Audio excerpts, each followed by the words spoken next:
النبي عليه الصلاة والسلام قال وإما دي قسم الله إما دي قسم الله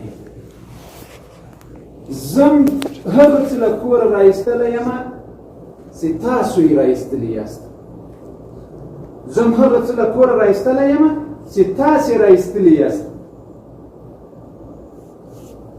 او دومره چې په کور کې قسم بالله کې وسې خوړلې مو وای دومره چې په کور کې قسم بالله کې وسې خوړلې مو وای د دې ځای روانېږي وایي راځئ چې یو ځای ته لاړ شو هدف مو دا ده سبحان الله سبحان الله یو صحابي ده دا په دې وجه دا قصه تاسو ته کوم دا یو قصه په ډېر غور سره واورئ